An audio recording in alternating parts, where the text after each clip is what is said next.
Welcome. Thank you for being here. My name is Ryan Virden. We are back with the now sporadic episodes of the Antidote. Every time I'm doing this, I say I'm going to continue to do this consistently, and it just doesn't work out that way. So thank you for being here. Let me go ahead and invite our people over on Instagram. Make sure that live stream is going there. Give me a second, y'all. The Antidote is a place where we talk about some of the most pressing issues that are keeping us from experiencing justice, keeping us from working towards a world free from oppression. And today is going to be a conversation similar to that. We are going to be talking about the way white men show up in the struggle for racial justice. We are going to be talking about healing white men. And I realize that is or can be a pretty controversial thing to be talking about. All right, we are live on Instagram right now. So whether you're catching us on YouTube, whether you're catching us on Instagram, thank you for being here. Feel free to drop comments. Let us know where you're joining us from, all of that. I know it's the middle of the day. So if you're catching this after the fact, welcome. Thank you for being here too. Make sure you hit that like, make sure you hit that subscribe. I have three fantastic guests that I'm going to introduce in a little bit. But I wanted to set the stage, right? So we are in this moment of the second Trump administration and what is undoubtedly a rising tide of white nationalism. It's kind of the foundational implication between undergirding so much of what's happening in the world, right? We have folks like Pete Hegseth and his white nationalist tattoos, who we couldn't even go to an inauguration in 2021. Couldn't even go to Biden's inauguration because of his white nationalist tattoos. And he is leading the military, Secretary of Defense, or as Trump likes to call him, the Secretary of War. We could spend the whole episode just playing clips of Pete Hegseth's bloodlust and tying that to whiteness. And we're not going to, though, because he's not the only one. We have cats like this. Let me go ahead and put here. This is Stephen Miller in his own words.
So we have undoubtedly a white male, white nationalist problem. And I wanted to talk about it because our anti-racism oftentimes requires white men and asks the question, where are white men?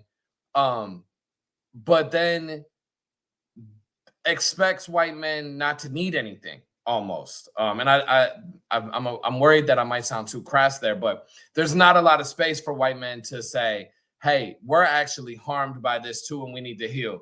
And so to make sense of this tension and to talk about this moment, I have three fantastic guests. So let me add them.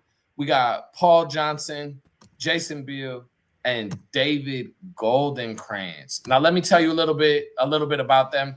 David is a diversity, equity, inclusion activist, facilitator, and consultant dedicated to dismantling white supremacy. He spent years researching and reflecting on internalized white superiority and toxic masculinity. Previously, he served as a classroom educator. David now works at an education nonprofit, leading racial equity workshops and affinity groups. When he's not working or writing, David is gardening and dancing with his wife and daughter. White Men Dance, that is an amazing thing. We're going to talk about David's book in a little bit. Next up is Jason. Jason Biehl is an anti-racist educator, facilitator, history teacher, and writer who was born and raised in Washington, D.C., the DMV. Initially, as part of the Surge DC, he has facilitated educational healing work with white men since 2016. Founder of Change the Narrative, he has developed a nurturing, healthy belonging series designed for young men and boys. The first book in his 4-part series, Unicorns, a memoir for young white men, is coming out in April 2026. We're going to talk about that. He lives outside of DC with his wife and wonderful dog. And last but certainly not least, we have Paul Johnson, is a neurodivergent pattern seeker, meaning maker, and writer who authors the Substack, The White Side of History. Make sure you go subscribe to that. An exploration into how shame and religion influence the behavior of white anti-racists with the ultimate goal of guiding himself and hopefully other white folks towards healing and finding our place in collective liberation. He lives in Minneapolis with his partner and their daughters. Fellas, thank you for being here. Hello, how are you? Doing great, Ryan. Everybody all at once. Yes. I'll be the first to jump in. Yeah. Let me just start by asking each of you, what brought you to anti-racism work or this struggle for racial justice? And why don't we just go ahead and start with Paul? Oh, sure, yeah. So I put neurodivergent in my bio on purpose. I'm a late life discovery of my neurodivergence, and it's made a lot of things make sense. From the moment I was born, my parents could tell you stories that I had a really strong sense of justice, to the point where when there was something unjust happening, I just couldn't let go of it. I couldn't think about anything else. So I'm learning later in life that's a neurodivergent trait, but probably more in my college years, I learned about racial injustice and systems of oppression, and I just kind of locked onto it, and said, this is not right. There needs to be something done here. And that really kind of kicked off a really long journey, probably 20 years journey of, I'm still trying to figure out, like, what role do I play in that? What does that look like? Do I belong? Do I not belong? Do I step up? Do I step back? What does it mean to be a cis white male in this work? And then more recently, and that's why I'm excited for this conversation, the idea of healing and addressing my own racial trauma, and that's a very precarious thing for me to be diving into, because it's, as you mentioned earlier, it can be a very controversial subject, but I'm learning it doesn't have to be, and I feel that it's essential for me, if I'm going to show up in anti-racism work as my best self, where I'm not bulldozing, where I'm not a savior, where I'm not a martyr, I have to heal, because otherwise, if I'm just operating out of this unhealed space, I'm not showing up at my best, and I might be doing more harm than good in many cases. So that's where I'm at now. That's a really fast 40-year fast forward through 40 years of what brought me here and where I'm at now. Yeah, thank you for that. Why don't we jump over to Jason? All right. Thanks so much for the question, and I'm grateful to be here with you all. I'm born and raised in DC, which was formerly known as Chocolate City. So it was really in college. I went to, all boys prep school for 9 years. And at University of Wisconsin-Madison, I ended up switching majors from journalism to African-American studies. And you can see some of those influences behind me. And that's continued for, 25 plus years. Reading Nelson Mandela's Long Walk to Freedom, I couldn't believe that I didn't know who he was. I didn't know what apartheid was. I felt really deceived by my prep school education. And so I actually had a prompt of a professor in college asked me to like write about experience I had with race growing up, and it was like like an all white classroom. It's Wisconsin, right? So that was the other thing that was interesting was like I realized that growing up in DC, my first two teachers were actually Black women, public schools like kindergarten and first grade, and so I had some familiarity with race or with folks of different races, more than a lot of white people in Wisconsin, but I still didn't understand a lot, and so my curiosity was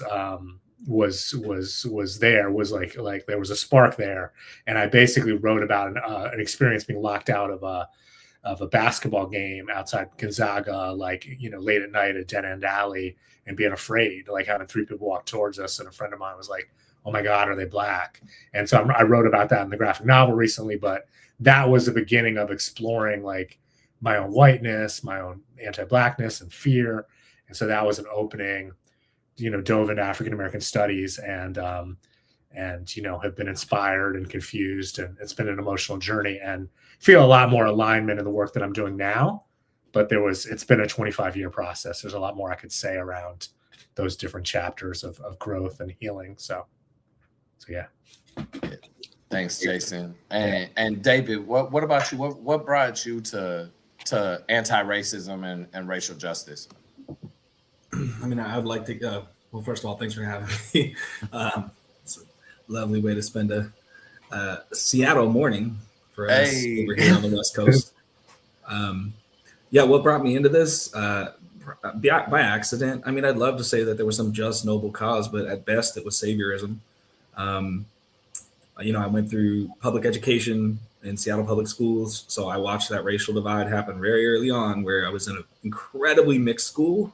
And then as soon as we got into middle school, it was the advanced classes and I think at that time they were maybe just called regular classes. And it was like, I just watched my friend groups get divided.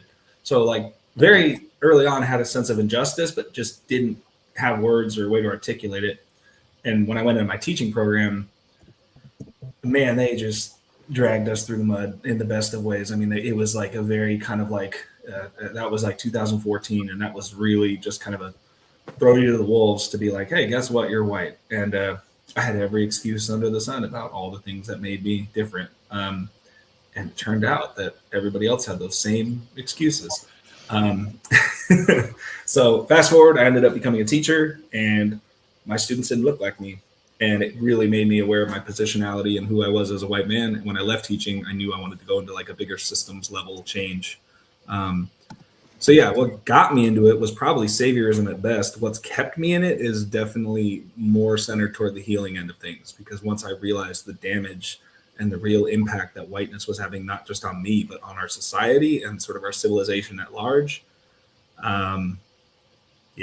it just that's kept me going. And that's really where I feel like my investment is now, is working with white folks on just how much this is really impacting our lives. Yeah, I really appreciate you ending with that, David. It sets us up perfectly for where I wanted to go next. Is I think that story is similar for not just white men, but for a lot of white folks, where they notice some level of injustice or they have an experience that they realize like, oh, that doesn't align with who I want to be or the values that I've been told are important to uphold. And that's like sort of the introduction to this work. But it's very rarely what keeps people engaged in the work, or if it is, then they don't feel a sense of it's not a sustained engagement with the work, right? What's sustained engagement is this idea of healing, of like we are getting something out of our showing up, right? Even if our initial motivation was to help those people, or it's so bad for those groups and that's not fair, we still are receiving something. It's a reciprocal thing. And so I would love to hear each of you talk a little bit about what have you gotten out of your experience in anti-racism and in racial justice, and whoever wants to jump off first. Go ahead, Jason. I would love to, because I'll just say that like when I was part of Surge, I was 40 years old before I felt like I had a real lane. So I maybe changed majors to African American studies at age 20.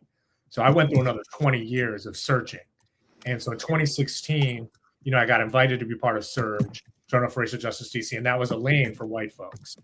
But a lot of the stuff in movement spaces, to be honest with you, I felt like I mean, I even heard it articulated by someone in Black Lives Matter DC, where it was like, thought that like sort of ordering around, bossing around white people, like that was like cathartic, that was like, you know, that like there was such a deference, and like we should be as white folks deferring to Black and brown folks in this work. But I basically ended up organizing a masculinity and whiteness reading group that became an internal liberation healing space for white men. And I so needed it. I was going through a difficult time, 2016 and 2017. And I found that other white men felt like alone and trying to find their place. And so I feel like I helped organize and create something that was really beneficial and even transformative for myself and other white men here locally in DC and Maryland. And we're still meeting nine years later. I mean, we meet monthly, we're in person. We now feed each other. One of the guys in the group, Noah, is like, I feel really nourished when we like cook for each other and feed each other. And it's like, to me, like, I didn't know white men, you know, doing that for each other. And so, yeah, I mean, we met last month. We talked about the theme of shame. We really got in deep on ways in which we carry shame and like bringing that to the group. And I just feel like that's something that you can't do without having trust first. So it's, you know, you can't just jump in. It's not like 101. And so I feel like I'm a much better neighbor. I'm a much better partner to my wife, who's a woman of color. Like literally the internal work and commitment has such positive reverberations out in being in right relationship, which you talk about in your book, Ryan. Like I'm not at that point yet, but I'm much more in right relationship now than I was 10 years ago and beyond. So. Yeah, thanks, Jason. David, Paul, anybody you want to add or? I can jump in because you mentioned shame, Jason, and that's been a real focal point of my journey and now what I'm writing about. I think, you know, going back to sort of probably similar in all of our stories, that discovery of racial injustice at some point in our lives triggers a really, really deep sense of shame in us. And I've always wondered, is that proportionate to who we are as white men? So we've been, you know, conditioned and as being good, right? This white supremacy, right? Like we've been taught through generations that we are good, and not only good, but superior. So when we find out what the reality of the world is, that's a shock to the system, that creates a deep level of shame. And so I still feel deep levels of shame. Went through a time in my life years ago, especially during 2020, where it was really intense. And what was interesting was shame. That feeling of shame did not lead me to healing. Like how do I heal from this shame? It actually led me away from it, which is what can happen with shame. You isolate. If you're feeling ashamed, you isolate from healing, from community, from joy, from any of the things, because you believe you don't deserve it. I go with Brene Brown's definition of shame is that inherent feeling or belief that you're not worthy of love and belonging. And so what I found myself doing, and what I feel like I'm observing others, is that need for validation at all times from other people. Like, I'm a good person. We see that a lot with white folks, and I do it all the time. And it's just not a sustainable thing. What we're trying to do is trying to feed that shame part of us, of somebody tell me so I can finally feel certain that I'm a good person. But no matter what we do, no matter how many books we read, no matter how many protests we go to, no matter how many times someone reassures us that we're one of the good ones, it's never enough, because that's not actually going to heal the shame. Shame is healed through when we talk about healing, somatics, and being with community and people who love us unconditionally. Those are the things that are actually going to heal the shame. But what's counterintuitive is when we feel shame, we feel like we don't deserve those things. And so we isolate ourselves from those things. And we think, if I just do all the right things, if I just perform all the actions as a white anti-racist ally, I will earn that sense of belonging and worth, or I will achieve it. But it just it doesn't work that way.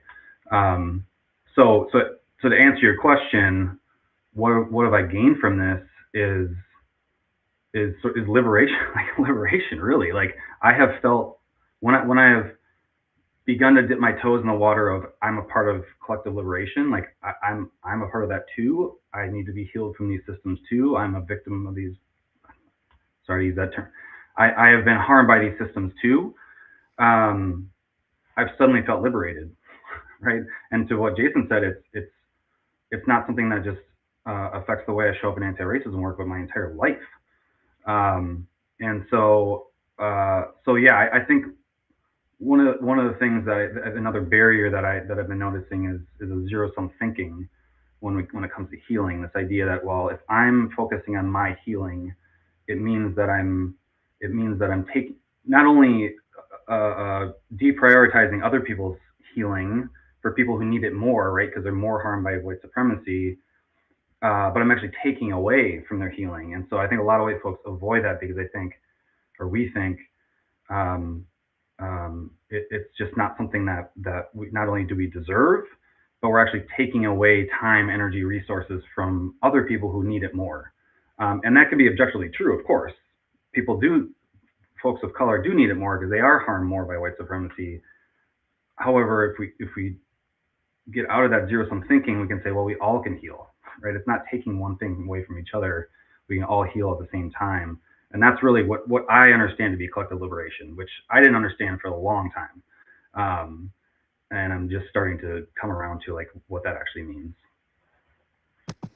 Yeah, I think that we're at a really important point. And if you're joining us, thank you, live or in after. We are talking about healing for white men and the role of white men in racial justice. Not the easiest conversation, and hopefully you're picking up on some of it. It's not it's oftentimes, and we're getting to this, right? There's this idea of like shame that white people feel that I think is natural part of when you learn about what white people collectively have done. There's feelings of guilt and shame. Oftentimes, and I'm a restorative justice practitioner, and oftentimes people will give me sort of the side eye when I say, I'm actually not interested in not feeling guilt and shame. I think those are natural parts of the human emotion that we should feel. My concern is, what do we do with it, right? Is there a place for guilt and shame to propel us into repair, into growth, into learning more about ourselves and our community? Or is it, as it so often is in our society, reflective of what's deemed a character flaw, right? Like if you feel guilt or shame, it's because something bad about you showed up. And I think for me, and if you're watching this, you've probably heard me talk about this, and I think the four of us have had this conversation, or I've had this conversation with each of you individually around my work right now is very much interrupting that, right?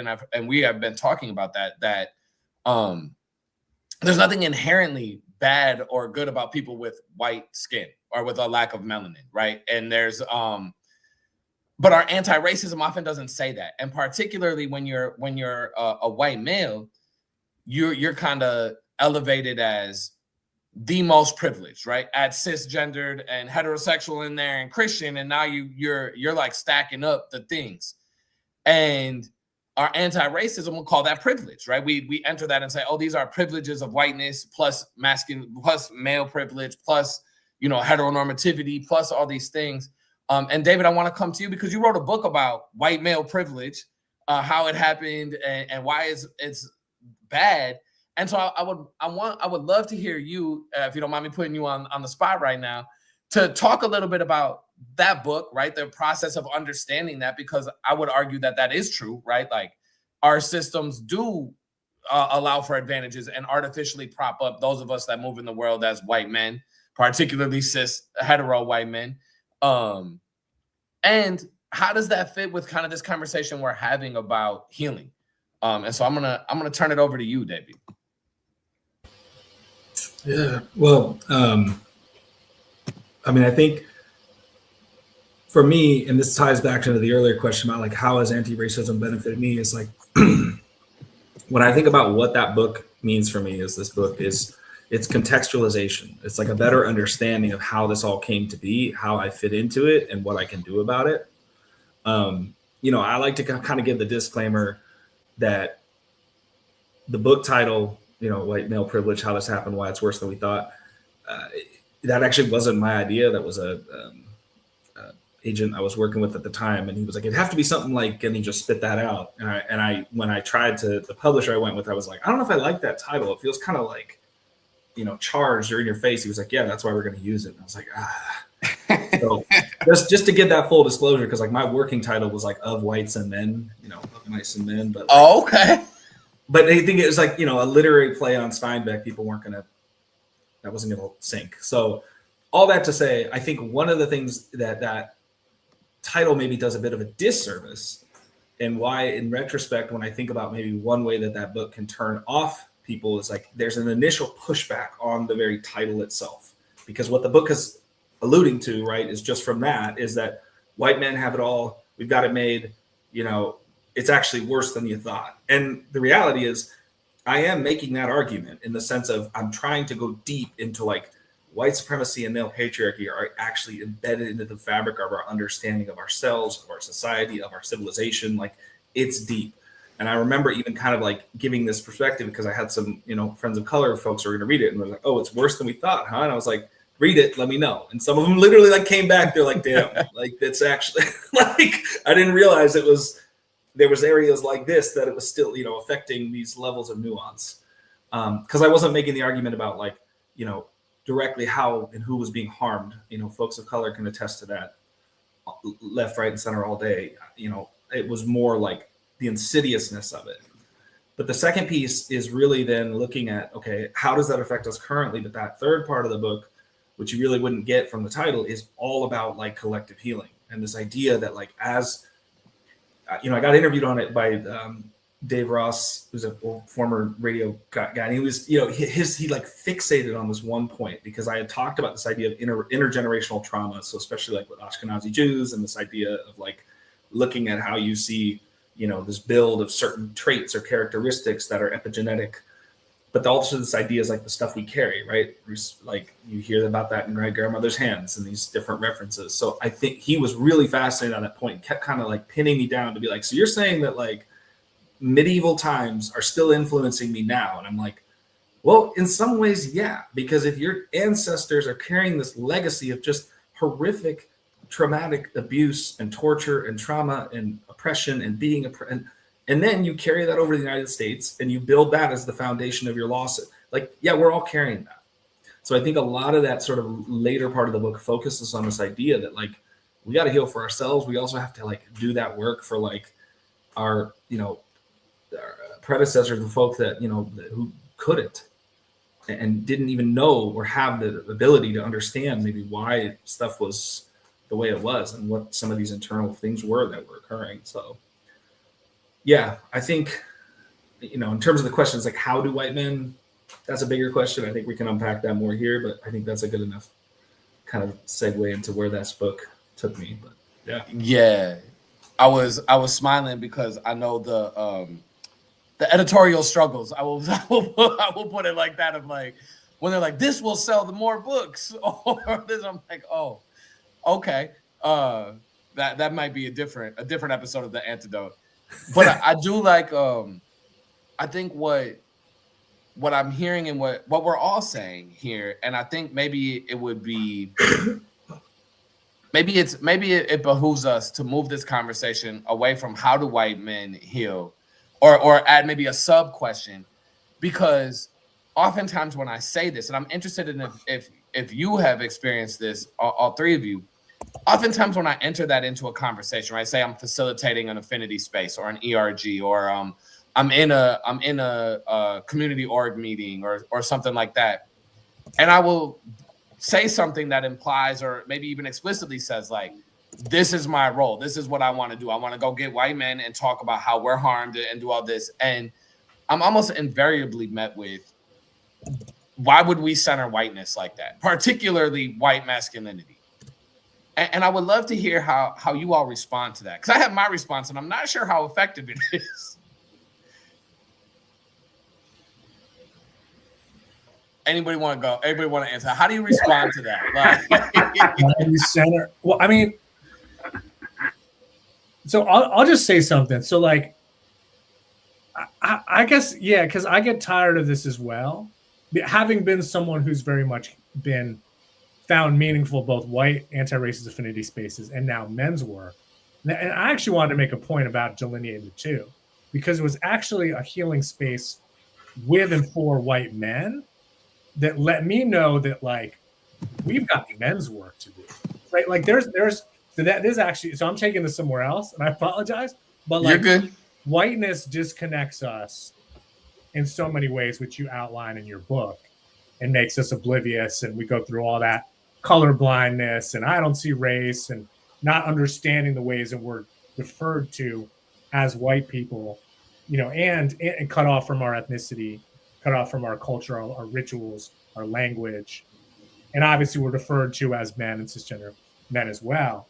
But what the men's work group, what that highlight for me was like, the reason why we're not in right relationship and the reason why there aren't more white men really active in like freedom movements and social justice movements, it's the patriarchy piece. It's the walls that we have up around our hearts. It's the, we're entitled to being angry, but we can't be sad. We can't be afraid. We can't be, I'm going to be honest with you, like, I'm not only upset in these times, I'm anxious, I'm worried, I'm scared. And I think like we need spaces where we can be our full emotional selves and really break down and cry and be vulnerable with each other.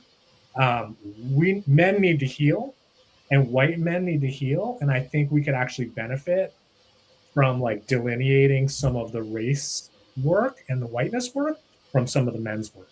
And that, to me, it was both individual therapy and like, in circles with men functioning as like collective therapy. I think that it can happen multiracially as well. We need more circles for men because, put differently, a lot of women do emotional labor. A lot of men heal through women, and a lot of women take on this labor in our relationships, which is unjust. And like, so there's a lot here, but hopefully some of this kind of answers that question.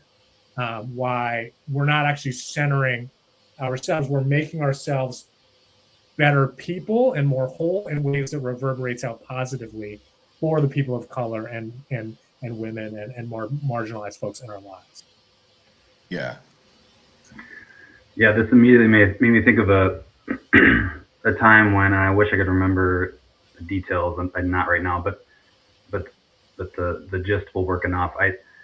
I remember getting feedback from a person of color about white spaces you described, Ryan, of white people coming together. And we're kind of told this, like, white people, go get your people, right?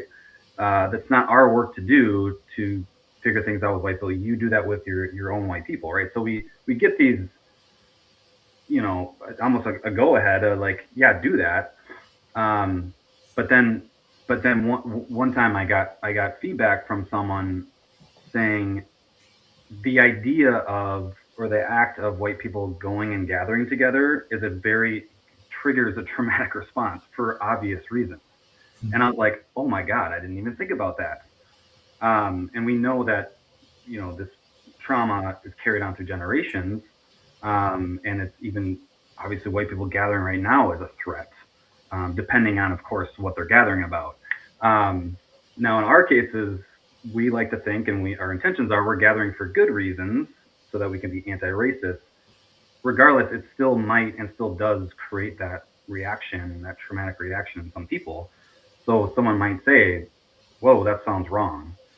And so the response for me is a both and. It's both acknowledging the fears and the feelings and the response of whoever might be saying that, and saying, I can understand why you feel that way, right? I can understand on the surface why this looks bad. And I can understand why you wouldn't even trust us. And this is work that we need to do. This is important work. Because I think most people end up getting feedback and saying, oh, that sounds bad, that sounds wrong. And so we just like throw the baby out the bathwater. Okay, fine, then we're not going to do white spaces at all. And that's not the solution either. It's the both and of understanding, oh, okay, yeah, I can understand why you would feel that way. And I don't know if there's a right way to frame it. I don't know if there's another way to say other than we're going to go gather. Like it may create a response regardless, of course. And for me, with my healing from shame, I don't take that as much as personally anymore. Right? In the past, I would have been like, oh shit, I did something horribly wrong. This is terrible, and I would just be like, okay, fine, I give up. I'm not going to do it.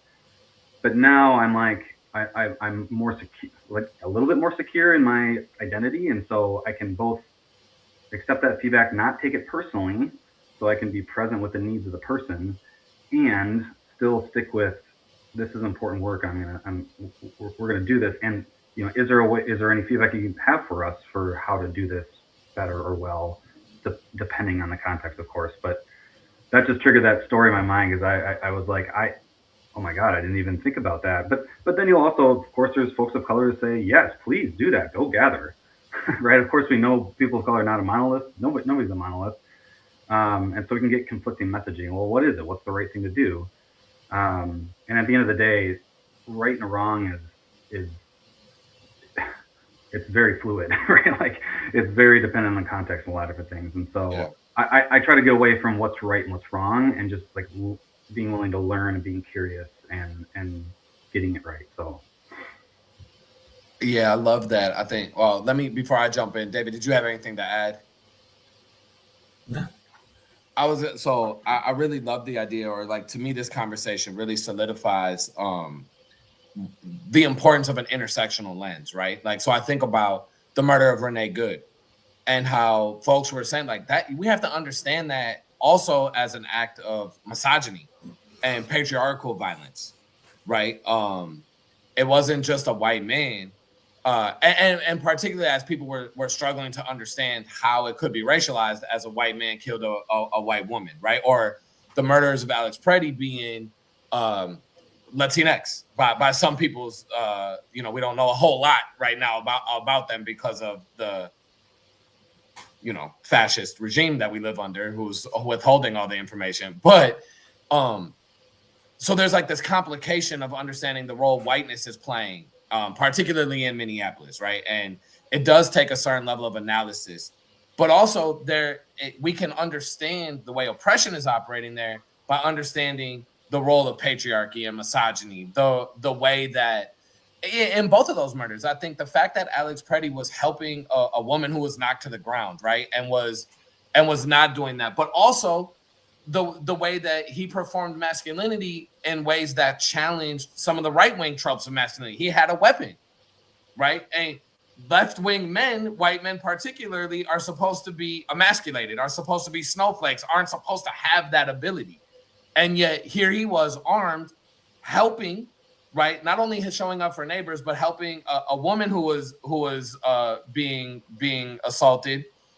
And then you find out that he actually expressed some anger previously and was kicking a car and stuff. And so, like, I think it complicated all kinds of messaging and narratives that we have about white men, and also women, white women. What are we willing to do? And so I think it's really important to talk about intersectionality in those ways, right? And even my background is I come to this largely through a class lens. So I like to add class. I think a lot of people are intersectional and they leave class out. Like there's a certain level of like, Minneapolis is demonstrating what a world would look like because we're literally paying each other's rents right now. Like there's mutual aid happening where people are feeding their neighbors. We Jason, you talked about breaking bread together. There's a certain, just like when you meet people's fundamental needs, then things become easier in terms of understanding a world free from oppression. And so, I'm going to pause there and say, because all three of you are doing work intersectionally, right? Like around, I think all of us are doing work around masculinity and race. That's what this conversation is. But I know there's religion in there, there's ethnicity, there's class. What do y'all think about that?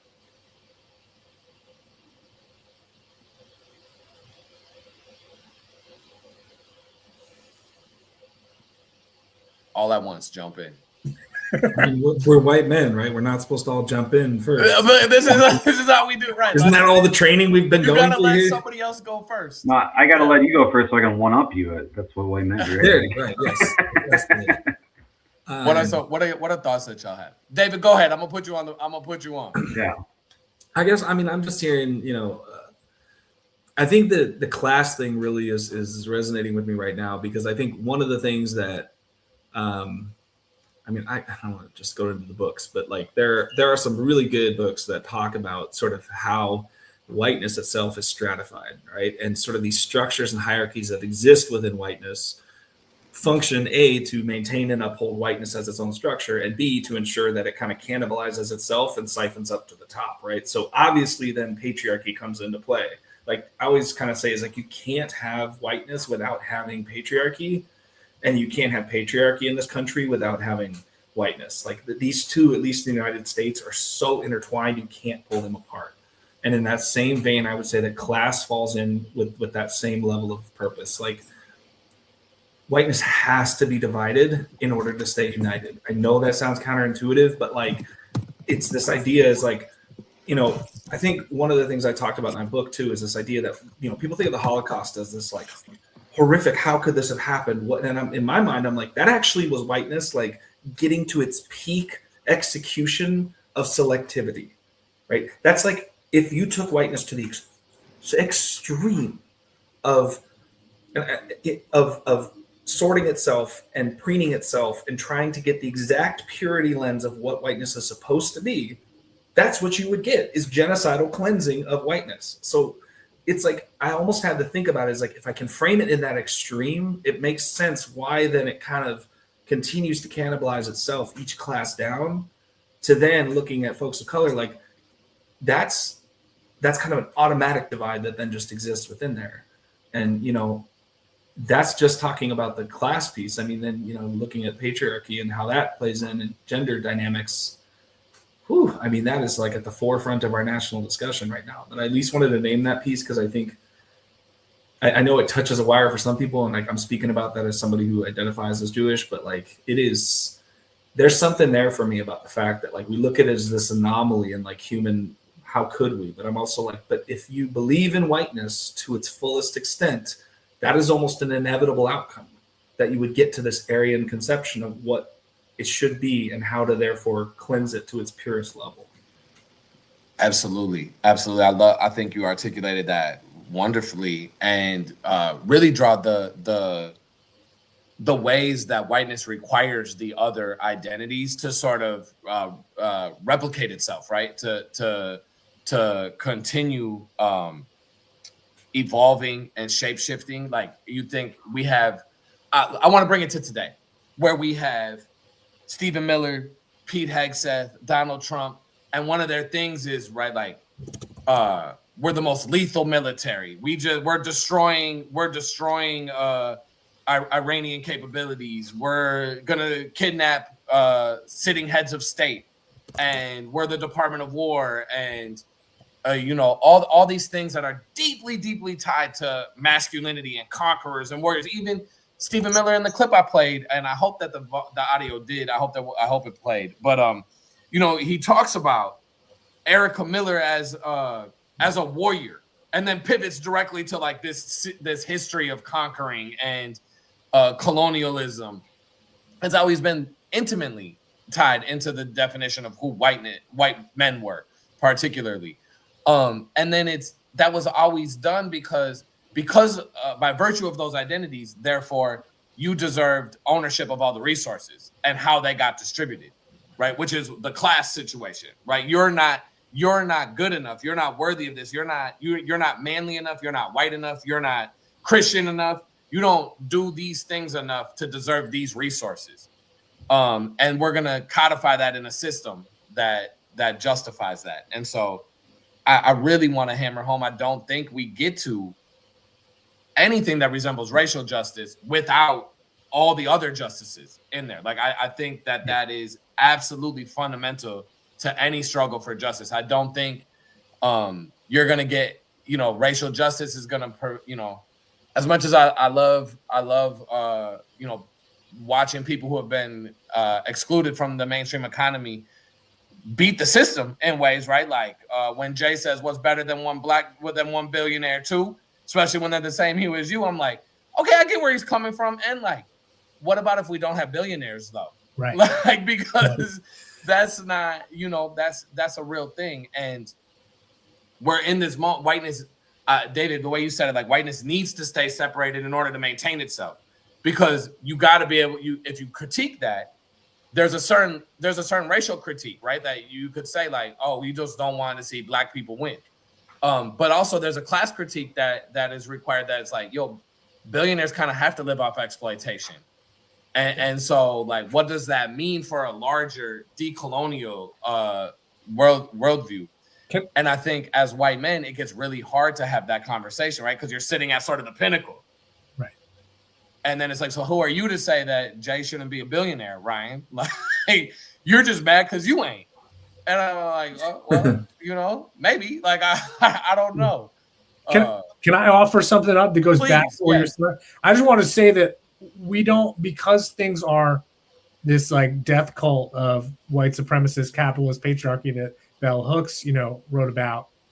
We don't focus enough, in my opinion, on what's inspiring and the wins and the coming together, like Minneapolis, like in Charlotte. I mean, I'm inspired by Free DC. I mean, there's a whole movement. I've been going to marches, and we marched down 14th Street to the Washington Monument. There was a go-go concert there. We're pushing back against ICE. We're pushing back against the National Guard. I mean, I'm hoping that this people-powered movement in DC leads to DC being a state and actually having, we have long had taxation without representation, and we have federal control, messing with our bills and such. So I think there's a just enormous people power, I would say, brewing. And this could go back, obviously, through Black Lives Matter, Movement for Black Lives. We've got Poor People's Campaign. Like, there's so much. And I don't think, because we're in the midst of it, and also the forces that be are so powerful. And obviously they got the Supreme Court, and they've got, and they got the police, and there's AI, and there's like the ways in which technology is being used to like co-opt and disrupt and all the things. And I believe that what they're fighting for is dying, and that we actually have a lot of power and, righteousness and ancestors, on our side. And I still believe that we will win, and, all the different, messages. So I feel like I wish we could do a better job of inspiring each other and kind of keeping hope alive, Absolutely. And that you set us up for, I'm cognizant of time right now. I want to end on who are our models, right? Because we are not just creating this out of the blue. Like, I think one of the most insidious things that whiteness does is it tells us this story about itself that assumes that everybody accepted it without any sort of knowledge of of the harm it was going to do, or that of the violence it required adherence to. And that's just not true, right? Like, I think one of the first people that I learned of was John Brown, who was adamant, like, nah, I'm not going for that, right? Slavery is untenable. Not because it was politically untenable, because of its on moral grounds. John Brown stood on that it was untenable. Now, we can argue if whatever, that stuff. So I'm curious, who are your models for this work?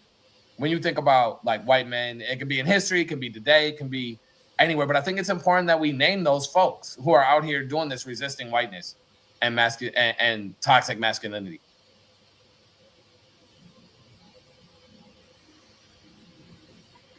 Well, my first thought is no one comes to mind, and that made me realize I got to find a model.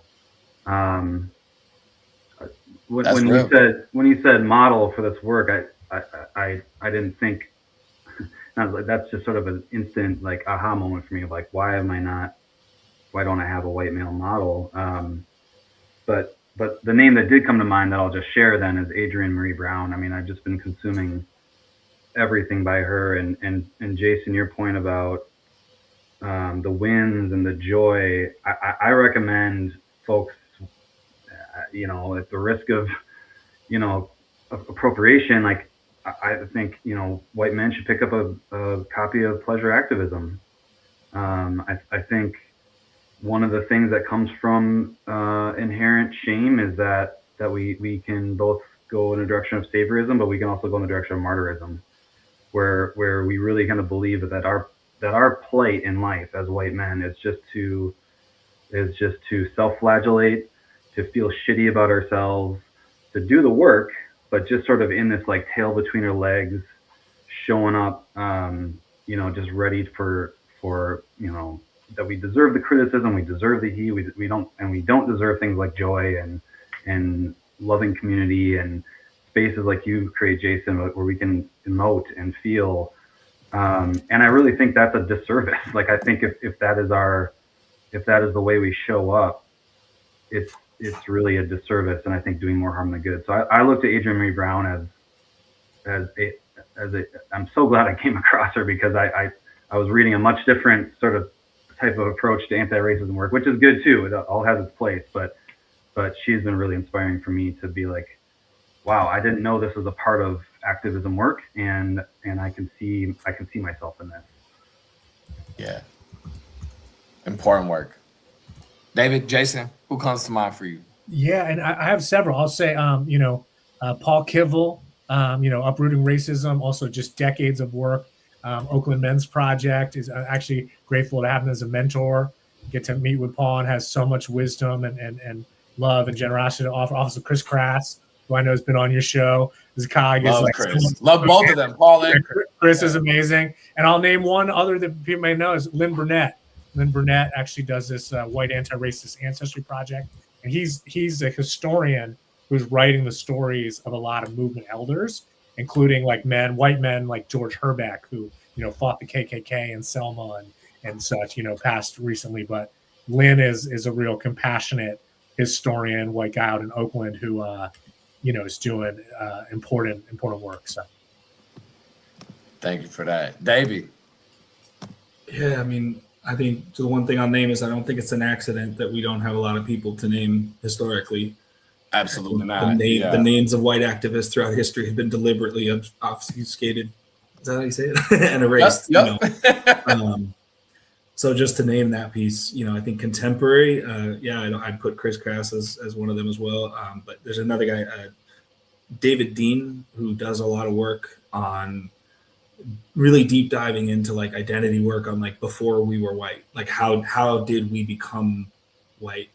And he's actually coming out with a book pretty soon that I'm really excited about, because his paper that he wrote was just so integral to my book. I can't suggest that enough in terms of just getting a real better contextual understanding of just like how the spiritual, mental, emotional, elements of whiteness sort of unfolded within us. Yeah. I'm gonna throw one out there just because he's one of my favorite people in history is Miles Horton. Ran the Highlander School, like just somebody who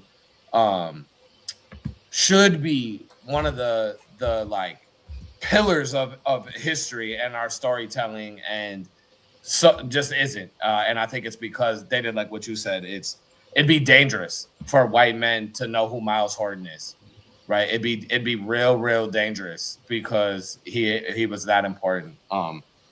So yeah, and then last but certainly not least, fellas, how do people get in touch with you?